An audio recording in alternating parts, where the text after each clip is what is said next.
এই ম্যাচ জয় আমাদের না, এই ম্যাচ জয় বাংলাদেশের। সংবাদ সম্মেলনে ম্যাচ শেষে একই বললেন ফাহিম আশরাফ। জমকালো আয়োজনের মধ্য দিয়ে 7ই ফেব্রুয়ারি 2026 থেকে শুরু হলো 10ম আইসিসি পুরুষ টি-20 বিশ্বকাপ। শ্রীলঙ্কার কলম্বোয় অনুষ্ঠিত টুর্নামেন্টের উদ্বোধনী ম্যাচে নেদারল্যান্ডসকে 3 উইকেট হারিয়ে ঘাম ঝরানো জয় পেয়েছে পাকিস্তান।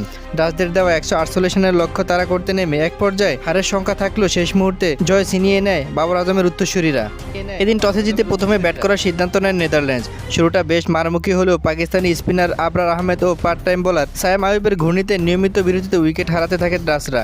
অধিনায়ক স্কট এডওয়ার্ডস দায়িত্বশীল 37 রান করে শেষের দিকে লোকান ভ্যান বিকেট ছোট ক্যামিওতে ভর করে 19 ওভার 5 বলে 147 রান অল আউট হয়ে যায় নেদারল্যান্ড। 148 রানের লক্ষ্য তাড়া করতে নেমে পাকিস্তান শুরু থেকেই চাপের মুখে পড়ে। ওপেনার সাহেবজাদা ফারহানের 47 রান বাদে মিডল অর্ডারের ব্যাটাররা ব্যর্থ হলে 105 রানেই 5 উইকেট হারিয়ে ধুঁকতে থাকে তারা। গ্যালারিতে তখন ডাচদের সমর্থকদের উল্লাস।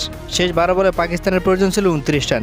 19তম ওভারে বোলিং করতে আসেন লোকান ভ্যান বিক। ক্রিজে থাকা অলরাউন্ডার ফাহিম আশরাফ সেই ওভারে 3টি বিশাল ছক্কা ও একটি চারের মাধ্যমে একাই তুলে নেন 24 রান। এই বিধ্বংসী ব্যাটিংয়ে ম্যাচের পুরোপুরি পাকিস্তান নিয়ন্ত্রণে চলে আসে। শেষ পর্যন্ত 3 বল বাকি থাকতেই 7 উইকেট হারিয়ে জয়ের বন্দরে পৌঁছে যায় পাকিস্তান। তাই ম্যাচ শেষে পাকিস্তান বলেন, এই জয়টা আমাদের নয়, এটা আমরা বাংলাদেশকে উৎসর্গ করলাম।